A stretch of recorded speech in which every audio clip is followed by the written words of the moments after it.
Why should a winery a place for you and I? Hey Jake, wake up! Mr. Lee's gonna be on in a second.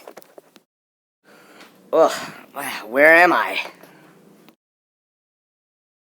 You're in Mr. Bell's history classroom.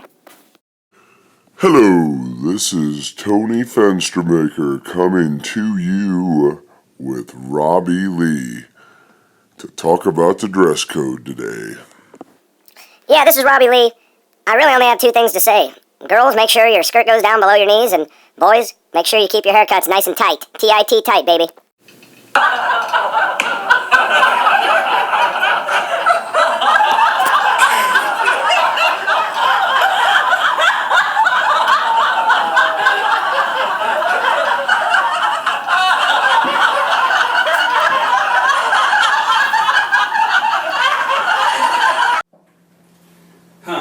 Robbie Lee.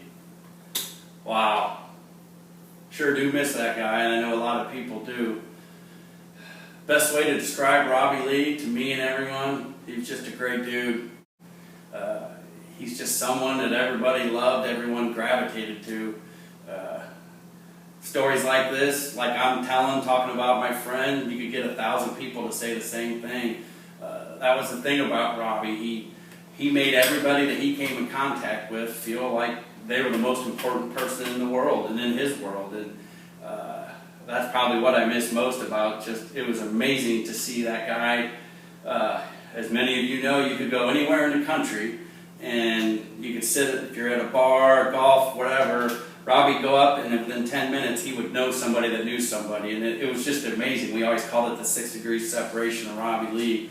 It was just hilarious because you'd lose him and then you'd find him and there's that guy found somebody that he knows from somewhere. It's just awesome. But Robbie I think what separated him from most, and it's the same thing we all aspire to be, but Robbie's caring, and he generally, every student, everybody that played for him, even back through his officiating days, the coaches, the players, he remembered everybody.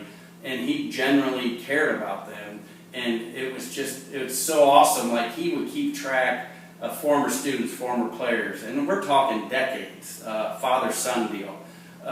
He was just amazing, and the world just lost such a great man. He was a man of faith, a family man, and a guy that generally loved Upper Sandusky, generally loved the Rams, generally loved Wyandotte County, and he was proud. And he just wasn't a Ram family member when he was around Upper at Upper games. That guy, he lived that life till the day he died.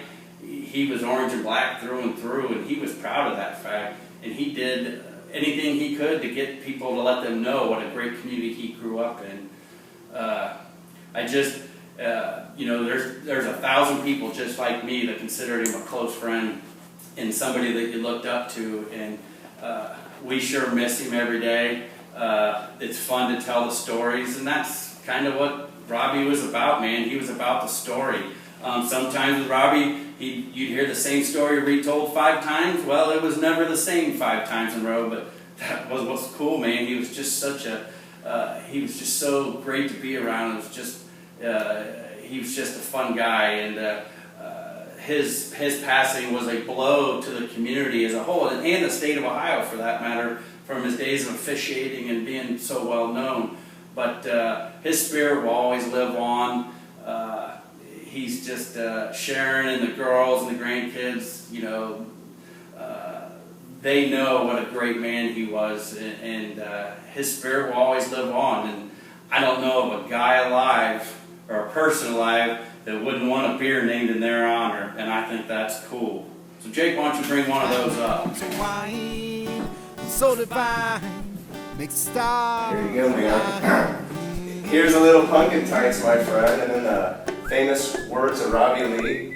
Keep it tight, my friends. T-I-T. Miss you, Robbie. Nice. Dude, that was good, man. You did it.